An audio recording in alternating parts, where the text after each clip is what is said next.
South Korea और north Korea में सबसे तनावपूर्ण हालात हो चुके हैं। साउथ कोरिया के प्रेसिडेंट यून सुक योल ने अपनी मिलिट्री को किया हाई अलर्ट, नॉर्थ कोरिया को जवाब देने के लिए तैयार रहने को कहा। साउथ कोरिया के प्रेसिडेंट यून सुक योल ने मिलिट्री कमांडर से पहली बैठक में दिया निर्देश। अमेरिका के F-35A fighter plane south Korea पहुंचने के बाद हुई बैठक। और बड़ी खबर क्या है इसमें देखें। बेलगाम नॉर्थ कोरिया, आक्रामक है साउथ कोरिया। क्यों है ये? अब ये क्या हालात है? साउथ कोरिया के राष्ट्रपति जो कि अभी अभी मई में आए हैं, उन्होंने आर्मी को नॉर्थ कोरिया पर जवाबी हमले की तैयारी का आदेश दे दिया है, हाई अलर्ट पर कर दिया। नेक्स्ट चेंज करें। टॉप मिलिट्री कमांडर्स से उत्तर कोरिया के परमाणु मिसाइल कार्यक्रम का जवाब देने के लिए तैयार रहने को कहा है। अमेरिका ने अपने सबसे advance 6 stealth fighter F-35A south Korea में तैनात कर दिए हैं। नॉर्थ कोरिया के संभावित न्यूक्लियर टेस्ट की वजह से साउथ कोरिया के साथ तनाव काफी बढ़ गया है।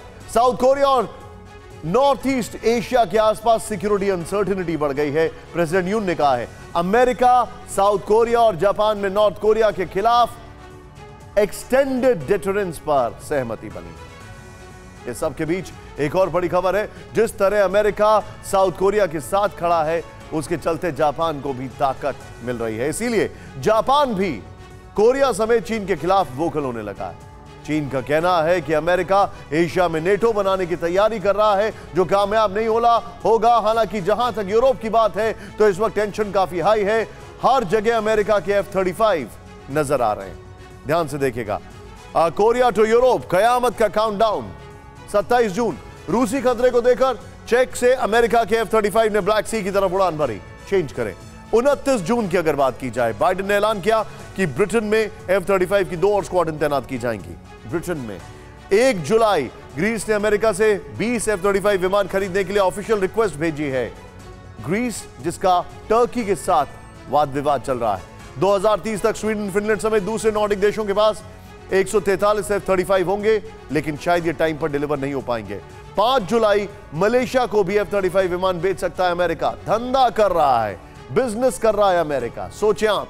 6 जुलाई की अगर बात की जाए, नॉर्थ कोरिया के खिलाफ अमेरिका ने साउथ कोरिया में भेजे 6 F-35 फाइटर प्लेन्स। इन सारी बातों को देखकर लगता है कि अमेरिका किसी बड़े वॉर की तैयारी कर रहा है, क्योंकि यूरोप में नेटो ट्रूप्स का अलर्टनेस जो है वो बहुत हाई है। ईस्टर्न यूरोप में एडिशनल फोर्सेस डिप्लॉय हो चुकी हैं। सवाल है कि अगर रूस और यूरोप के बीच टकराव बढ़ा तो फिर एयर पावर में कौन आगे होगा? इस रिपोर्ट में देखिए।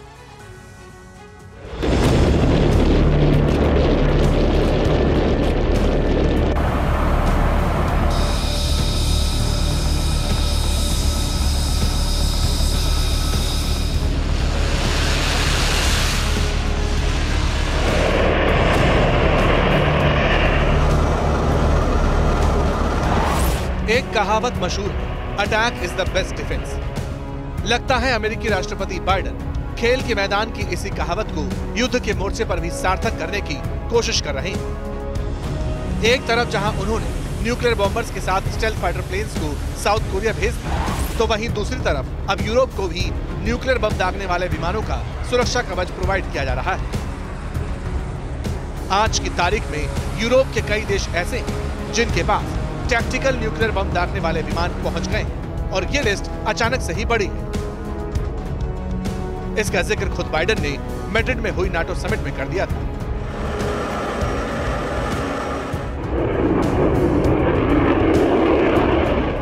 नेशनल इंटरेस्ट की यह हेडलाइन रूस के खिलाफ यूरोप में अमेरिका के ऑपरेशनल तैयारी की पूरी कहानी बयां करती है।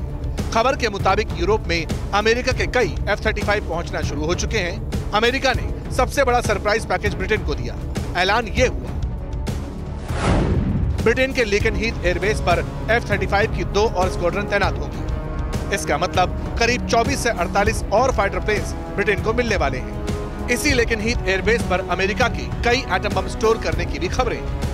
लेकिन सवाल सिर्फ ब्रिटेन की सिक्योरिटी का नहीं, बल्कि रूस के खिलाफ पूरे यूरोप को सिक्योर करने का है। इसलिए अमेरिका ने यूरोप के अलग अलग देशों के लिए टैक्टिकल न्यूक्लियर बम दागने वाले विमान स्टैंड बाय मोड पर रखे हुए हैं, जबकि कुछ जगह ये फाइटर प्लेन्स पहुंचने भी वाले हैं। जर्मनी में अमेरिका के F-35 पहले से मौजूद है। पोलैंड को भी ये स्टेल्थ विमान मिलने वाले हैं। इस सब के बीच अलग से जर्मनी, फिनलैंड और स्विट्जरलैंड F-35 खरीद रहे हैं। डेनमार्क, नॉर्वे, इटली और नीदरलैंड्स के साथ ब्रिटेन भी F-35 वाले प्रोग्राम का हिस्सा है। अमेरिका के मुताबिक इस तरह F-35 का एक पूरा नेटवर्क रूस को रोकने का काम करेगा, यूरोप की सिक्योरिटी मजबूत करेगा।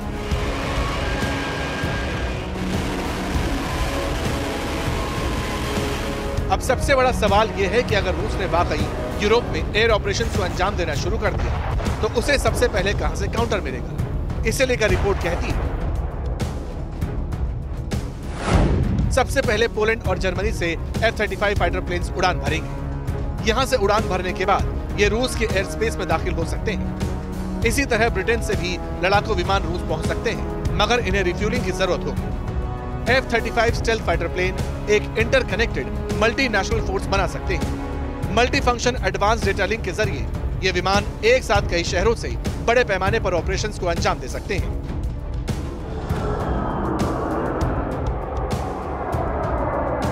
ये जो F-35 है वो 5th जनरेशन है। उसकी लेटेस्ट टेक्नोलॉजी इतनी दमदार है कि उसका बहुत ही फायदेमंद है। उसकी वजह से ये पूरे यूके को पूरा अमेरिका बेस बना रहा है नंबर ऑफ फ्लीट्स के साथ, और वो वॉरशिप के ऊपर भी F-35B, F-35C को भी डिप्लॉय करके वो पूरा अपनी ताकत रशिया के सामने खड़ी करना चाह रहा है।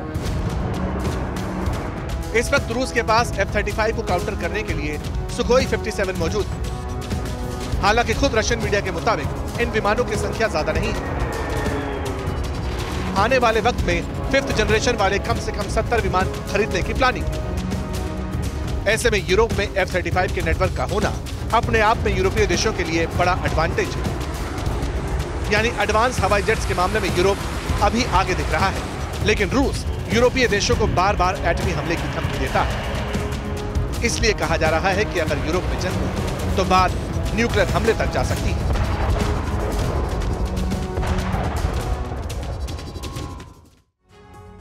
सुन के आपको हैरानी होगी, लेकिन जिन जिन मुल्कों ने F-35 खरीदने का फैसला अभी पिछले कुछ महीनों में किया है, ये सभी इसको लेकर सोच बस रहे थे कि हमें ये लेना चाहिए या F-35 का कोई ऑल्टरनेट लेना चाहिए। लेकिन जैसे यूक्रेन पर रूस ने हमला किया, रूस ने अमेरिका का बिजनेस बढ़ा दिया, और वो भी F-35 का बिजनेस बढ़ा दिया।